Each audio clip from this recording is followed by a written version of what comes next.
Flash Info, édition spéciale, Conclave 2025. Qui pour succéder au pape François? Rome, le 21 avril 2025. Une page majeure de l'histoire de l'Église catholique s'est tournée. Le pape François, né Jorge Mario Bergoglio, s'est éteint paisiblement à l'âge de 88 ans. Premier souverain pontife originaire d'Amérique latine, son pontificat aura duré plus de 12 années, marqué par un style pastoral profondément tourné vers les marges, les pauvres, les exclus. À travers son sourire simple et ses gestes forts, François aura tenté de réconcilier l'Église avec un monde en quête de sens.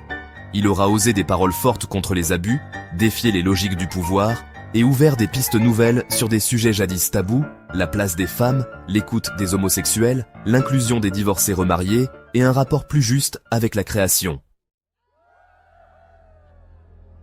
Aujourd'hui, alors que des millions de fidèles sont en deuil, une question brûle toutes les lèvres. Qui pour lui succéder? Le 7 mai 2025, 135 cardinaux électeurs entreront en conclave dans la chapelle Sixtine. Parmi eux, 108 ont été nommés par François lui-même, ce qui pourrait théoriquement favoriser une ligne de continuité avec son pontificat. Mais, vous savez, les équilibres restent fragiles. Autre fait marquant, la composition géographique du collège électoral. L'Europe n'est plus seule au centre du jeu. L'Afrique, l'Asie et l'Amérique latine affichent une représentativité sans précédent. Le visage du catholicisme mondial a changé. Ce conclave s'annonce donc non seulement historique, mais potentiellement décisif pour l'avenir. Une église à la croisée des chemins. Deux grandes tendances s'affrontent à huis clos. Les progressistes, héritiers directs du pape François, veulent aller encore plus loin dans la réforme. Ils plaident pour une église plus synodale, plus proche des peuples, plus sensible aux souffrances sociales. Ils souhaitent élargir la place des laïcs, notamment des femmes, et ouvrir de nouveaux espaces de dialogue avec les réalités modernes. Face à eux, les conservateurs, inquiets d'une dilution doctrinale, appellent à un retour aux fondamentaux. Fidélité à la tradition, restauration de la liturgie classique, défense des valeurs familiales traditionnelles. Leur objectif est clair, redonner à l'Église sa stabilité doctrinale. 5 papabili favoris. 5 noms se détachent aujourd'hui, portés par leur sensibilité, leur histoire personnelle et les attentes du monde catholique. Cardinal Robert Sarra, originaire de Guinée, est sans doute le plus emblématique des conservateurs. À 79 ans, cet ancien préfet de la Congrégation pour le culte divin reste profondément attaché à la liturgie traditionnelle. Pour lui, l'Église ne doit pas chercher à plaire au monde, mais à rester fidèle au Christ. Sa foi simple, enracinée dans la prière, et son ancrage africain en font une figure à la fois spirituelle et très symbolique. Une élection de Robert Sarra serait un événement mondial. Il deviendrait le premier pape noir de l'histoire moderne, et ce serait aussi un signal fort adressé au continent africain, en plein essor chrétien. Cardinal Pietro Parolin, d'Italie, est l'actuel secrétaire d'État du Saint-Siège. C'est un homme de couloir, de diplomatie et de compromis. Très respecté au Vatican, il connaît tous les dossiers sensibles.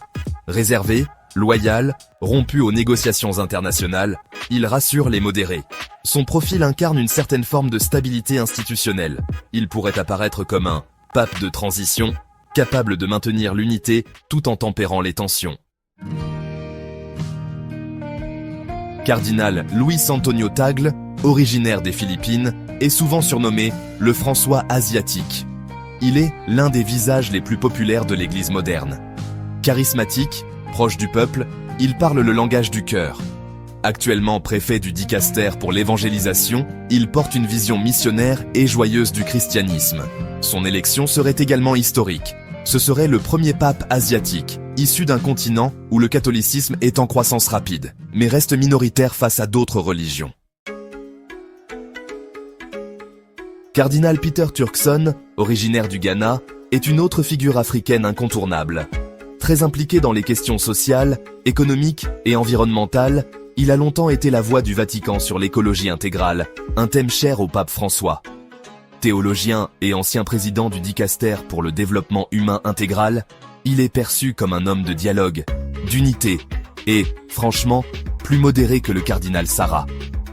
Son élection pourrait incarner un équilibre entre tradition et ouverture, tout en envoyant un signal fort au Sud global. Cardinal Jean-Claude Hollerich, du Luxembourg, et jésuite comme François, est l'un des piliers du synode sur la synodalité. Il est réputé pour son ouverture d'esprit et sa volonté de réforme, incarnant ainsi une église en dialogue avec le monde. Il a osé des prises de position audacieuses sur des sujets délicats, comme l'homosexualité, l'accueil des personnes éloignées de l'église, ou encore la réforme de la gouvernance. Certains l'accusent de modernisme, alors que d'autres y voient, un souffle d'avenir. Une église en quête de vérité. Le conclave ne sera pas, disons, seulement un choix de personnes. Il sera une réponse à une question existentielle. Quelle église pour le XXIe siècle? Faut-il consolider les réformes de François ou bien prendre un virage doctrinal? Le monde est-il prêt à accueillir un pape africain ou asiatique? L'unité de l'église peut-elle encore se construire dans la diversité des cultures?